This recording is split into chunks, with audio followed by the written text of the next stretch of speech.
This is the new Volkswagen Golf R. Actually, to tell you the truth, it's not really completely new. It's more updated.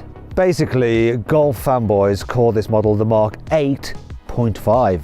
It's effectively a Mark 8, but with just a few tweaks. This includes some more power, some new extras, and all the latest tech that was added to the normal Golf 8.5. So is this revised Golf R any good? Well, in this video, we're going to find out. I'm Matt Watson, and you're watching Car Wow. The Golf R has a more aggressive lower front bumper than the standard Golf, and it's been revised compared to the previous Golf R. One of the updates, new LED lights, and importantly, an illuminated VW badge. I secretly like that. What do you think? Do you like it? Yeah, I really like it, yeah. Yeah, Rory? Yeah, I'm a big fan, I like it, yeah.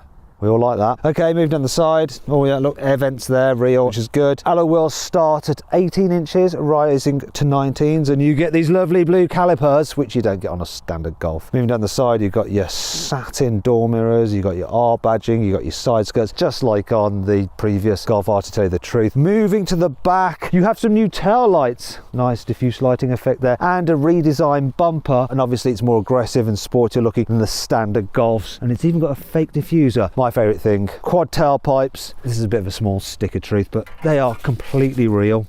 In fact, you know what? I can fist them. They're that big. And now I've got a dirty fist.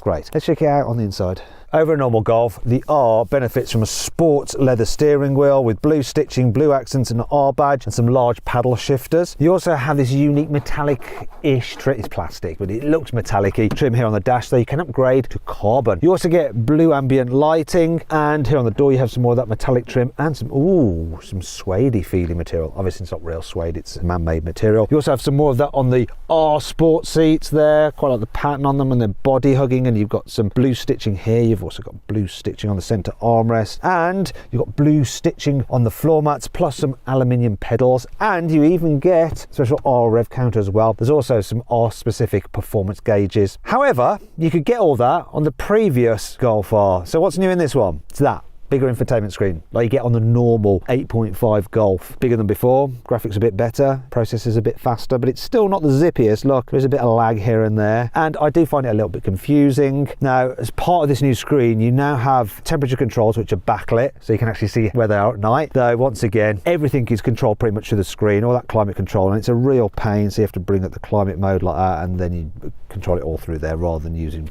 knobs and switches, which I'd much rather be touching. Here in the back seats there is sufficient harness as well, so you have like the sporty effect seats with the suede bits, and look, you've got the blue on the mats as well. Though if you'd rather have leather seats, you can upgrade for around £2,000. I wouldn't bother. However, this was all the same in the previous Golf R, so what's new? Oh, nothing's new here in the back. It's the same old, which means decent knee room, decent headroom, and enough space for adults here in the rear of this rather sporty car. As before, you've got a 2-litre turbocharged petrol engine with 420 Nm of torque. However, power has increased from 320 in the previous generation version to 333 in this revised model. You still have 4-wheel drive and a 7-speed dual-clutch automatic gearbox. 0-60, that's supposed to take 4.6 seconds. But how fast is this car in reality? Left foot on the brake, floor the throttle, launch control active. Wow, that hooked up so well, and the gear changes are fast. This is quick. What was the time? I can't see. 4.4 seconds. The seatbelt was holding me in. Oh, and quarter mile of 12.8. Round of applause there to Volkswagen's engineers. Anyone who thinks VWs are boring, drive a VW Golf R and you'll change your mind. There is one area where you sacrifice practicality with the Golf R compared to the standard Golf, and it's the boot. You see, the load capacity here is 341 litres. The standard car is 380 litres. I think it's because you have a slightly less space underneath the false floor because of either the sports exhaust or the four-wheel drive system, or both. And that brings me to 5 annoying things about the Volkswagen Golf R. There are only 3 colours available with this car. There is one free colour, and that's white. Then there's 2 optional colours, a black and this blue.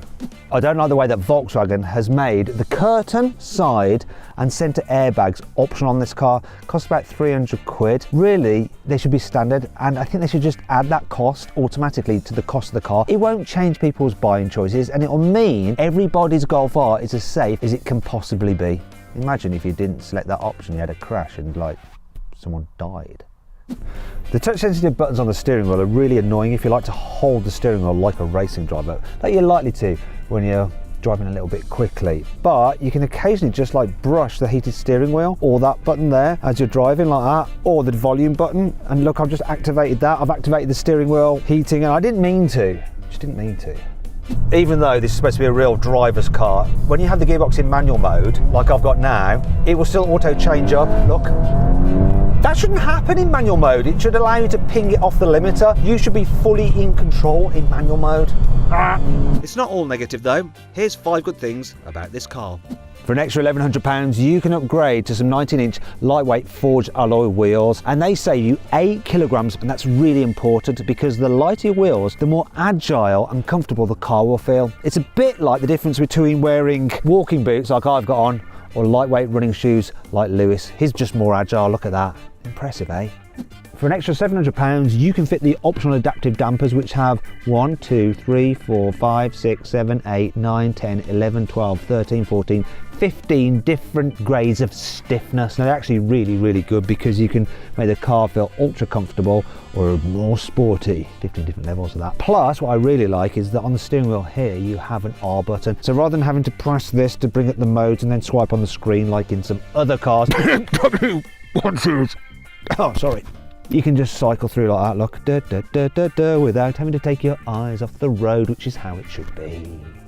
For an extra £3,000, you can fit the Golf R with an upgraded Akrapovic exhaust. But I don't bother with that because the standard one sounds fruity enough. Go on, give it some revs.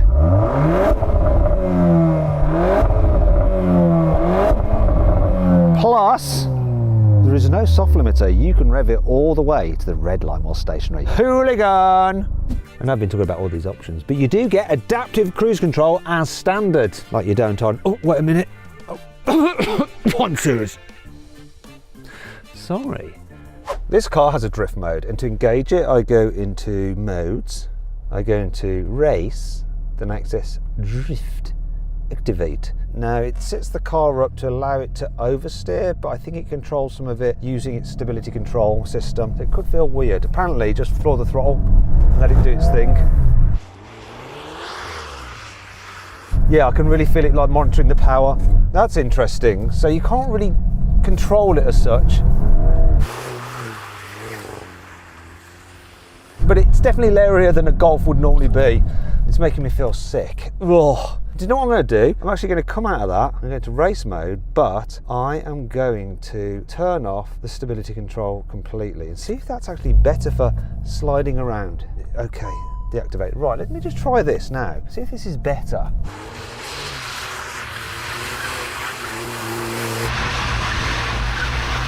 Yeah, I think this is a better way of doing it.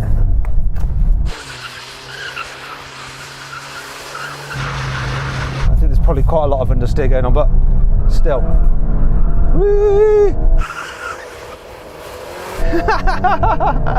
Do it that way. Just turn off the stability and it lets you turn it all the way off, which is good. If you're changing your car, then you've got to check out CarWow, because there's nothing quite like knowing that you're getting a great price, both when selling your old car and finding a new one. CarWow makes all the stuff that's hard work about car changing, like the haggling, the no-shows, and the nasty surprises, a thing of the past, life-changing. Now, if you want to go to CarWow right now, I'll put a link in the description of this video and the pinned comment. Alternatively, you can click on the pop-out banner appearing in the top right-hand corner of the screen now, or scan the QR code on screen using your mobile phone to go directly there. Car change, CarWow. The Golf R has rated suspension over the standard car, so you have stiffer springs, you have fatter anti-roll bars, it sits 20mm low to the ground. You also have independent rear suspension, and you get some big brakes, 357mm discs up front, gripped by 2 piston calipers, and 310mm at the back, gripped by single piston calipers. Now let's just see how good these brakes are. Admittedly, it's a bit wet, but let's see. I want it to do around like 35 meters, that'll be fine. Here we are. Oof, slippery.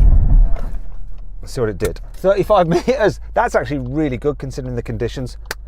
Well done, yet again, Volkswagen engineers. Let's see what this car is actually like on a twisty road. Is it fun? Good in a straight line and stopping, but what's it like when you want to drive it around some corners? Do you know what? Sometimes you climb into a car and within a few hundred metres of driving it, you know that it is just right. That's exactly how it is with this Golf R. It's as if it's been built for me, because everything that it does, the way it responds to all my inputs, is exactly what I think it should do, and it really does just send information back to you as well. You feel really involved in it, and that just makes you wanna wring its neck, which does have a downside that you can end up going rather too fastly in this thing, but my gosh, you can cover ground quickly, because not only is it engaging, but it's also incredibly capable. So grip is legendary. This thing just holds onto the road, and then when you're in a corner and you want to come out of the other side, oh my gosh, traction is immense. The way this thing puts its power down,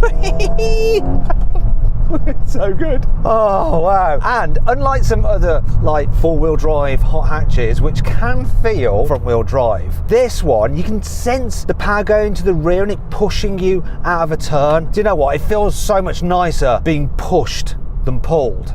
Actually, that's only in a car. Normally it's nicer to be pulled than pushed, but you get the idea.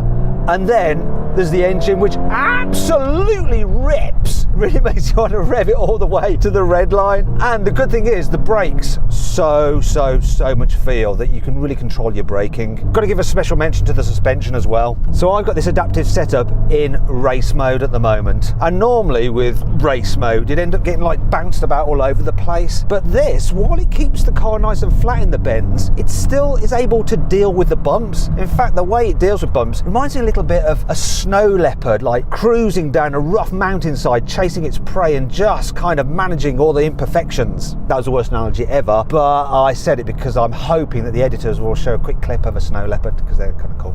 Nope. Gear changes, they're rapid, but there is something that I don't like about them, more on that in a bit. And the noise, well, yeah, I know it's slightly fake and through the speakers. They've done a good job of synthesizing it. Overall, this is a really good driver's car, and I'll tell you how good it is. I get to drive a lot of cars, right? This is one of those cars that I will get up extra early in the morning for, to ensure the roads are clear so that I can get enough fun in it. And there's lots of other hot hatches I wouldn't actually bother doing that for. It's wicked. I'd love one. One of the great things about the Golf R is that when you're just driving it normally, it's just like any other Golf. Apart from when you need to overtake. So I'm just pootling along at 40. I'm going to accelerate in 3, 2, 1, go. Whoa. That gearbox then, even though I was in like the comfort setting, it knew I wanted to overtake when I floored it, and it kicked down really quickly, and this thing just shot off. Now I'm at cruising speed. A little bit of noise from the tyres, maybe more so than a normal Golf. Wind noise isn't an issue though at all, and comfort, yeah, it's comfortable. Seats are comfortable. Could go a long distance in this. Obviously, I'd probably need to pull over and fill up a little bit more often than in a normal everyday Golf with a smaller engine, because the claimed economy on this is 35 mpg, though I'm only averaging 17. That's because I've been thrashing it. I reckon if you're careful, over 30, but then what is the point?